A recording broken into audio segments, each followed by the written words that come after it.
ಕರ್ನಾಟಕ ರಾಜ್ಯದ ಹವಾಮಾನ ಮುನ್ಸೂಚನೆ. ನಾನು CS ಪಾಟೀಲ್, ವಿಜ್ಞಾನಿ ಹಾಗೂ ನಿರ್ದೇಶಕರು, ಭಾರತೀಯ ಹವಾಮಾನ ಇಲಾಖೆ, ಬೆಂಗಳೂರು. ನಾನು ಮುಂದಿನ 5 ದಿನಗಳವರೆಗೆ ಕರ್ನಾಟಕ ರಾಜ್ಯದ ಹವಾಮಾನ ಮುನ್ಸೂಚನೆಯನ್ನು ಸಂಕ್ಷಿಪ್ತವಾಗಿ ವಿವರಿಸುತ್ತೇನೆ. ಇಂದು ಧಾರವಾಡದಲ್ಲಿ 6 ಸೆಂಟಿಮೀಟರ್ ಮಳೆಯಾಗಿದೆ.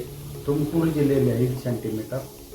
ಬೆಂಗಳೂರಿನಲ್ಲಿ ಗರಿಷ್ಠ ಉಷ್ಣಾಂಶ 33 ಡಿಗ್ರಿ ಸೆಂಟಿಗ್ರೇಡ್, ಕಲಬುರಗಿಯಲ್ಲಿ 40 ಡಿಗ್ರಿ ಸೆಂಟಿಗ್ರೇಡ್, ವಿಜಾಪುರನಲ್ಲಿ 38 ಡಿಗ್ರಿ ಸೆಂಟಿಗ್ರೇಡ್, ರಾಯಚೂರಿನಲ್ಲಿ 37 ಡಿಗ್ರಿ ಸೆಂಟಿಗ್ರೇಡ್, ಮಂಗಳೂರಿನಲ್ಲಿ ಗರಿಷ್ಠ ಉಷ್ಣಾಂಶ 33 ಡಿಗ್ರಿ ಸೆಂಟಿಗ್ರೇಡ್ ದಾಖಲಾಗಿದೆ.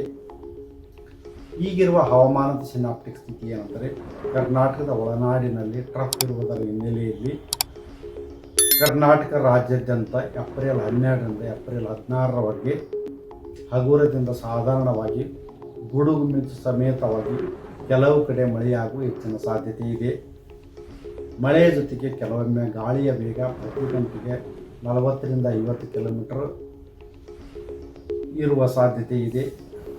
ಬೆಂಗಳೂರಿನಲ್ಲಿ ಏಪ್ರಿಲ್ 12, 13ರಂದು ಕೆಲವು ಕಡೆ ಹಗುರವಾಗಿ ಗುಡುಗು ಮಿಂಚು ಸಮೇತವಾಗಿ ಮಳೆಯಾಗುವ ಹೆಚ್ಚಿನ ಸಾಧ್ಯತೆ ಇದೆ.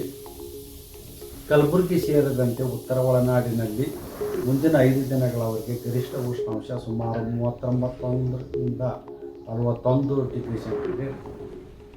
ಬೆಂಗಳೂರು ಸೇರಿದಂತೆ ದಕ್ಷಿಣ ಒಳನಾಡಿನಲ್ಲಿ ಗರಿಷ್ಠ ಉಷ್ಣಾಂಶ ಸುಮಾರು 33ರಿಂದ 35 ಡಿಗ್ರಿ ಸೆಂಟಿಗ್ರೇಡ್.